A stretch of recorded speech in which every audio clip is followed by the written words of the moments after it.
अस्सलामु अलैकुम। आज हम आपको जैज़ की कुछ दूसरी मालूमात बताते हैं जो आपके काम आएंगी। चलें शुरू करते हैं।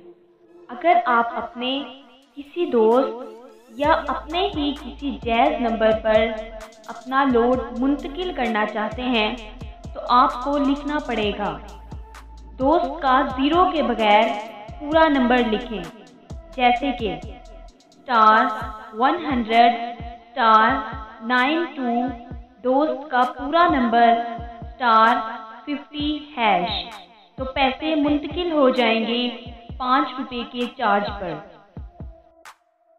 अगर आप जानना चाहते हैं कि आपका शनाख्ती कार्ड कहीं किसी के पास डबल तो नहीं बना या कहीं नकली तो नहीं बना हुआ, तो मैसेज में जाकर अपना शनाख्ती कार्ड नंबर लिखकर 7000 पर सेंड कर दें। मैसेज के ज़रिए आपको बता दिया जाएगा। अगर आप जानना चाहते हैं कि आपके नाम कितने सिम्स हैं, तो मैसेज में जाकर अपना शनाख्ती कार्ड नंबर लिखकर 668 पर सेंड कर दें। मैसेज के ज़रिए आपको बता दिया जाएगा कि आपके नाम कितने सिम्स हैं और किस किस कंपनी की है।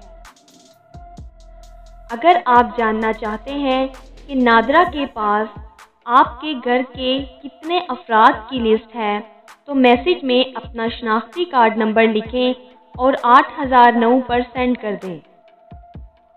अगर आप जानना चाहते हैं कि आपका नाम वोटर लिस्ट में है, तो मैसेज में जाकर अपना शनाख्ती कार्ड नंबर लिखकर 8300 पर सेंड कर दें। मैसेज के ज़रिए लिखा हुआ आ जाएगा कि आपका वोट है और किस इलाके में है। अगर आप जानना चाहते हैं कि कोई गाड़ी चोरी की तो नहीं, तो गाड़ी का चेसिस नंबर लिखकर 8521 पर सेंड कर दें। मैसेज के ज़रिए आपको बता दिया जाएगा। आज के लिए इतना ही। इंशाल्लाह अगली वीडियो में कुछ नया लेकर हाजिर होंगी। चैनल को सब्सक्राइब ज़रूर कर लें। शुक्रिया। खुदा हाफिज़।